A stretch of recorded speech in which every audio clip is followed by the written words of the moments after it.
This is Sports 225 with Lee Feinswag. Sports 225 with Lee Feinswag is Baton Rouge's longest running and best television show. Who would have believed that?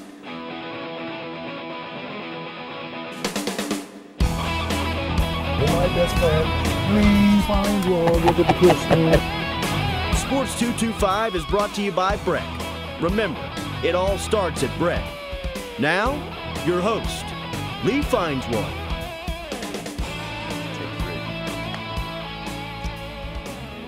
Well, this is an unprecedented Sports 225. In the history of Sports Monday of 16 years and Sports 225, 6, getting to what is now our 200th show. For show 199, my guest was Matt Moscona, he of radio show fame.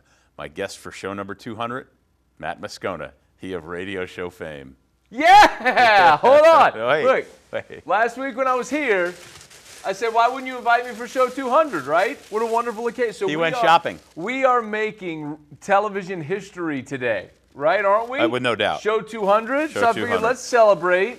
Here you go. You get to be 60. The party store didn't have. The Nice. party store didn't have 200 Nice. hats, by the way. Nice. So you get to be 60. I'll be right, 30. good, Hold good. on. I'm not done. Hold on. There. Look. Let's party. Can we get a look there? Let's party. Can we get a look right there? Look. Let's party. There's yours. Thank you. Here's Thank mine. You. Thank Hold you. on. Your glasses. Oh, Let's party. God. Oh, we got to take off the other glasses. We're not done yet, though. Oh, We're still God, not no, done. I can't see anything. Oh, wait, but We're wait, still not there's done. more. Here. Oh, these are shades. Look. Oh, yeah, they are. Oh, geez. There you go. Look. Oh, they don't make noise. We're rip-off. Rip-off. Oh. Well, look. Look, these are the Hey. Can you save one of those for the last, for when we go off the air? Congratulations. Yeah, that's yours. Kid. That's yours for when we go off the air. Happy 200th show. It's so good to be here for Sports Monday. I Thank grew you. up watching Sports Monday It's and sports, to be here it's on Sports Sports. 225. This isn't Sports Monday? Not anymore. Oh, it says it right there. It's Sports 225. I thought I was here for Sports Monday. How old were you when Sports Monday started? Who cares? What Were year you did like- Sports you were Monday like start? 1995. You were 13 years old. Yeah. I was just a pup in Baton Rouge. 34 now, and the first ever back-to-back. It's kind of amazing, isn't it? The people that have been on this set, on this show, that have come and indulged you all these years. It's amazing. And I'm the guy. I'm the lucky schmo who gets to come for back-to-back episodes and celebrate with It's you. never happened before. Never. Never. Never in my life. In the old days, this week we'd have what we called Selection Monday, a round table. We do. Neither one of us have even looked at our brackets yet. You know, here's the odd thing. You told me before I came, you're like, hey, we'll look at your bracket and all. So Sunday, I know, I look ridiculous, but I don't care. So Sunday, we had to drive to Houston for a checkup with my son's doctor at Texas Children's. We're driving, traveling, meeting nurses and things like that. So Yeah. I totally missed the bracket You didn't listen show. to the selection show on I the air. totally missed the bracket show. And then Monday, we were at the doctor and then driving home. You get home late, you crash out, you repack. Then we're filming Tuesday morning, so I have not filled my bracket out yet. Duke, I'm picking Duke. Give me Duke. You're not picking Duke. I'm picking Duke. All right, you pick Duke. I know Duke beat North Carolina twice this year, including in the ACC tournament. I love Wichita State, and I'm not big on the ACC other than Duke. I like Duke, but I think the ACC got too many teams in. Watered down league. The one thing that I get the biggest kick out of every year is every year there's the selection show, and then the ESPN comes in and they analyze and overanalyze. Yeah. And then they go down to Sarasota, Florida, to Dick Vitale's house. How in the world? He always complains about somebody not getting The in. fact that Illinois State did not get in is one of the greatest tragedies in the history of the tournament. How do you keep Iowa State out? Syracuse, it's an injustice against the Orange. And the truth of it is, the teams that don't get in were borderline, obviously, and weren't going to win. And then they go to the NIT and do great, and everybody goes, see? But it sets them up for next year. So the champion over the last 30 years, only one time has it been someone seated not in the top 4. So there's like literally 16 teams that have a shot at this. As of winning a the whole rule. thing. Yeah, That's yeah, about yeah, it. It's great theater. Now, we were. It's a terrible way to crown a We were champion. a half-court shot off the rim at the buzzer by Yeah. Butler. Yeah. That was, that Against close. Yeah. All right, so obviously it's a 200 show. Matt brought stuff. We look like this. there were some significant events in sports the last week that we're going to talk about. On a much more serious note, a good friend, R.L. Stockard, who was 92, and his importance to historically black colleges and athletics can't be diminished, and the former Southern University coach, Ben Jobe, both of them died this past week, and we'll talk about that when we get back. I've got a segment from when R.L. Stockard was on the show right after Katrina. His story is amazing. Few people are more amazing than Matt Moscona. You can listen to him every Monday through Friday from 3 to 6 on 104.5 ESPN and 100.3 in New Orleans. Read his stuff at Gridiron Now. Follow him at Twitter at Matt Moscona. And there you go. Thank you for the awesome presence. You got it, dude. All right, Fired good. up. I'm Lee Feinswag. It's Sports 225, not Sports Monday.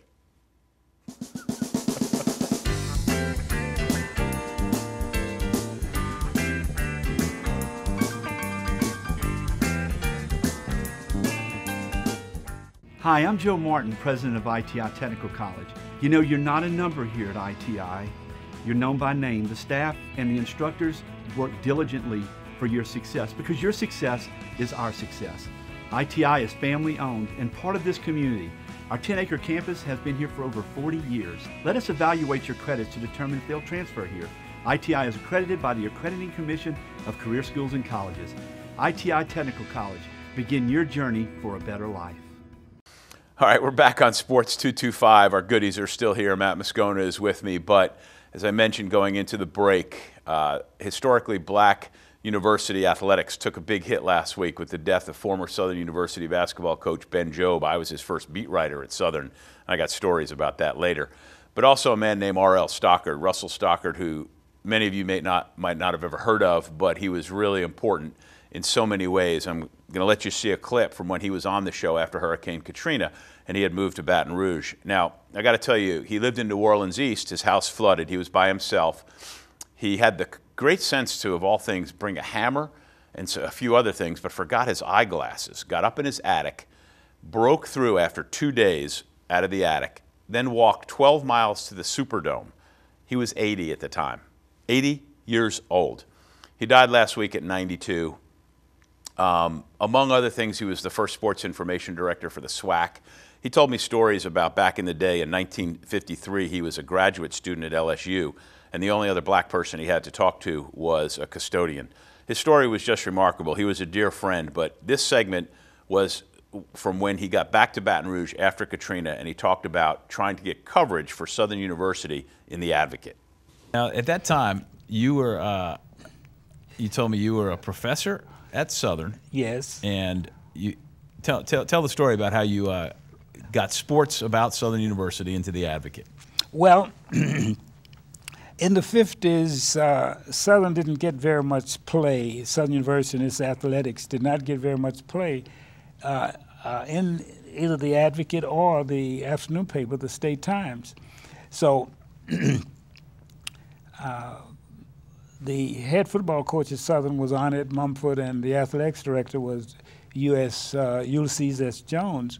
And one day we were just talking after a practice, and we were in Coach Mumford's office, and Coach Mumford was saying, you know, I'd be able to do a great deal more recruiting, effective recruiting, if we got a little more space and publicity in the newspapers. And so Dean Jones said, well, that's the way it is, Coach. And so I said to both of them, I said, I have an idea. I said, I don't know whether it'll work or not. So they both said, well, let's try it. So I said, I'm going to invite the sports editor, who was Bud Montet, to the Southern University campus. And we'll have some members of the athletic committee and a little wine and cheese set, and we'll talk to him.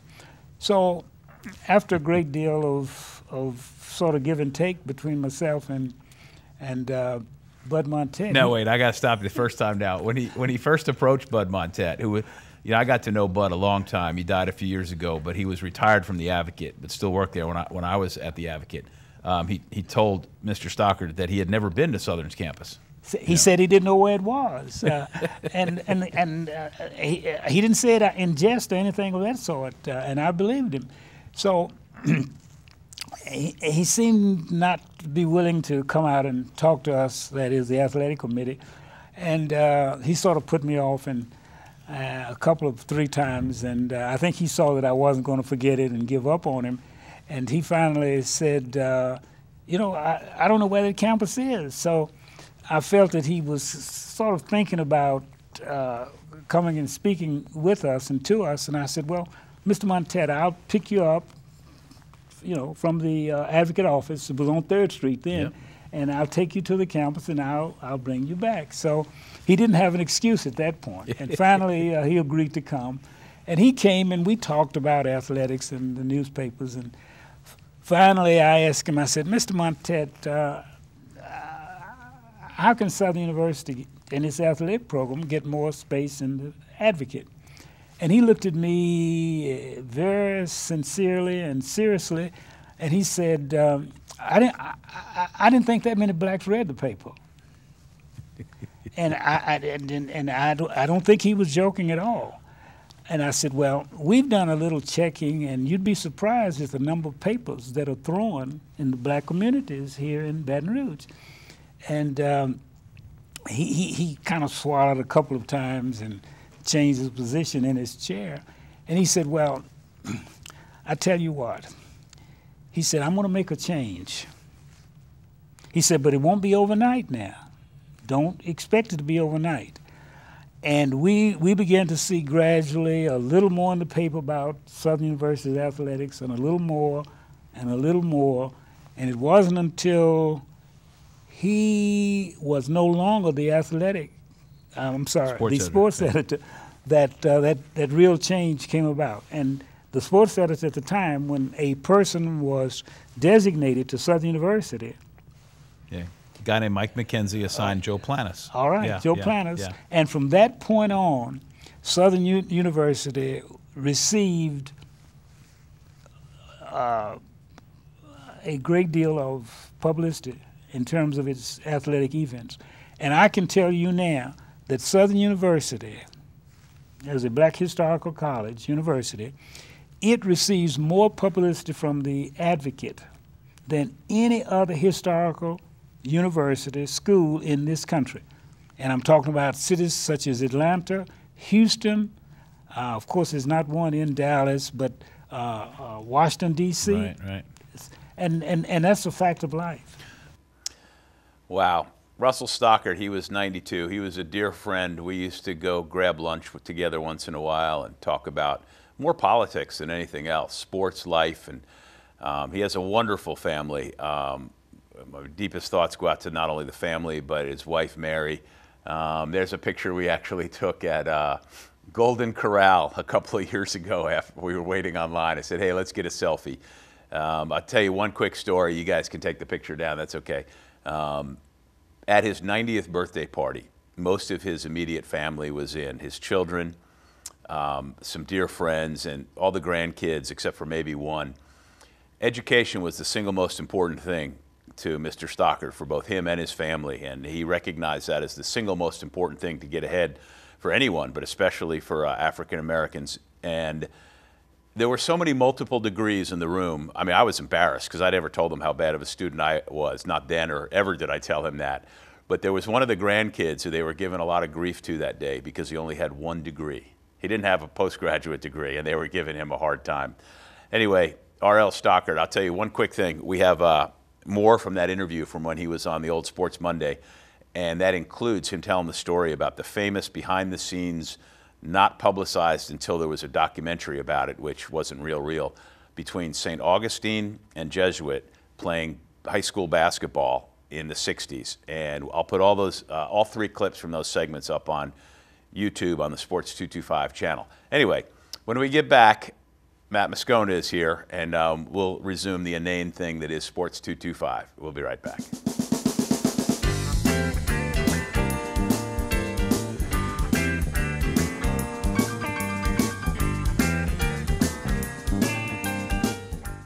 Don't let the bed bugs bite you. We'll put them to sleep.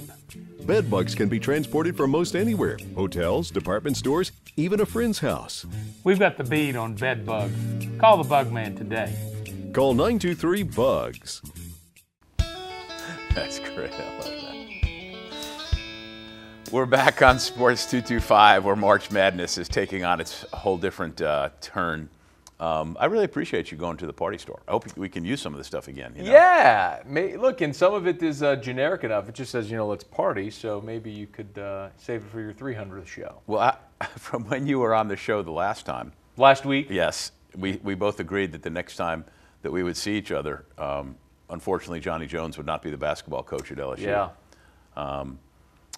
You and I both did not attend but watched digitally the news conference that Joe Oliva had announcing such things. And it struck me as particularly odd that at the very end of it, and not even in the news release, but when he was asked, hey, who's going to run the program right now until you hire a coach? Oh, the whole staff's been fired, and Eddie Nunez is in charge. And Eddie's a great guy, and I would trust him implicitly with the basketball program. But it didn't dawn on them to say, oh, and by the way, we fired all the assistants? That was such a mess. Lee, you've been around LSU for a long time, longer than me, obviously. What is wrong with them?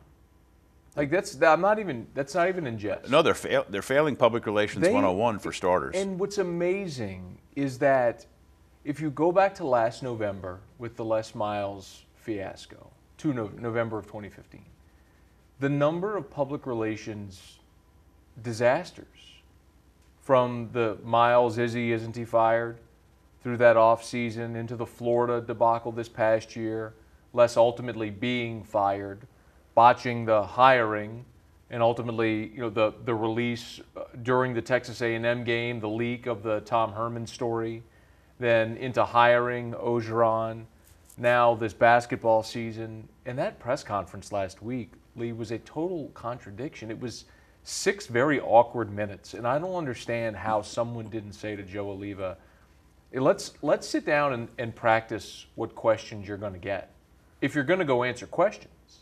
But why not just have a news release? And if not, exactly. Yeah. What's 6 minutes? His opening statement was sufficient. Put it in a press release, bury it in the weekend, and be done with it. And don't have another comment until you're introducing a new coach. But instead, you have Joe Oliva saying things like, what I learned is the term fit is a total joke. Just 2 months after he stood at that very podium introducing Ed Orgeron as the perfect fit, his word, for the football program. It's incredible that nobody has stopped and said, we're failing here in public relations. Like, the fact that LSU was made to be the bad guy in the Florida thing, when LSU offered everything to Florida, that we play anywhere, we'll bring security, we'll do anything. And somehow LSU was made to be the bad. That's public relations failure. LSU, get somebody in there in that role that Herb Vincent once so wonderfully occupied that they have not replaced since Herb left. And get someone to be your PR sharp mind. This is terrible. That was so awful with Joe Oliva's 6-minute press conference the other day. Well, the first minute was really good. The first minute and 14 seconds, his opening statement, was fine. Put that in print and be done with it. Why does it take you and me, idiots with party hats on a TV set, to realize this for these people?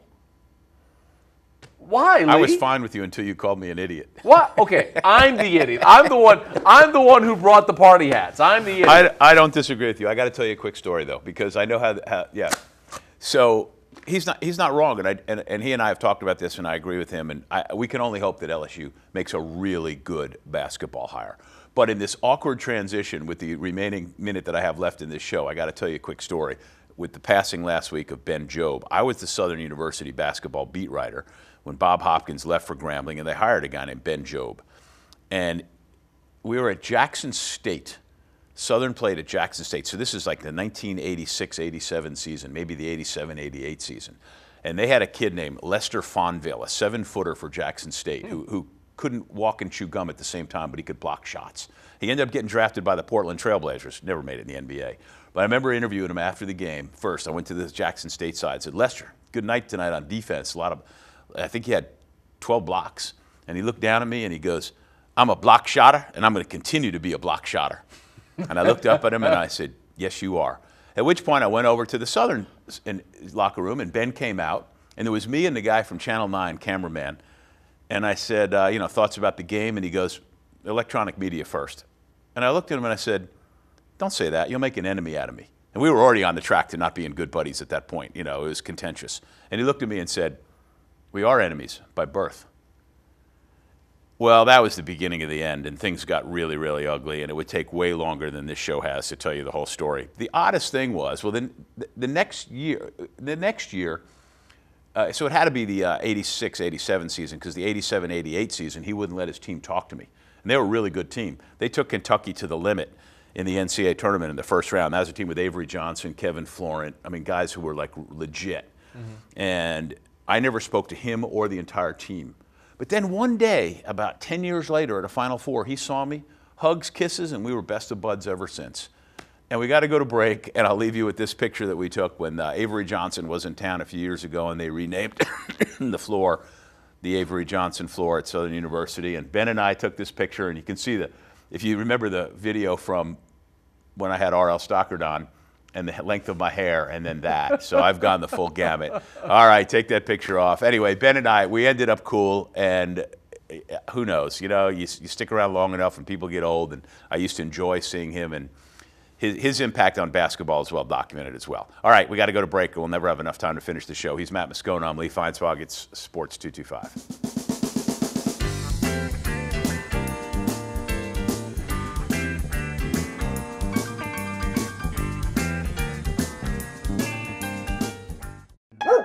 See that dog lover?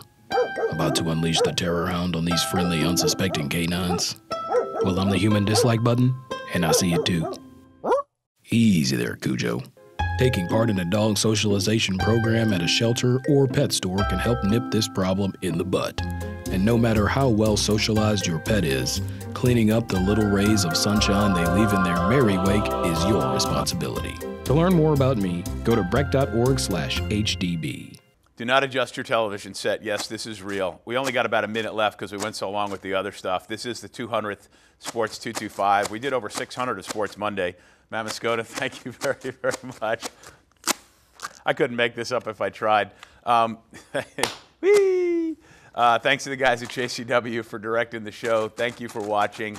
Go to sports225.com for the show listings and to see the remainder of the clips that I have with my interview from R.L. Stockard. I'm lost. Just I gave just go the to production break. guys poppers. Do the poppers. Wait, here they come. Hey! Hey!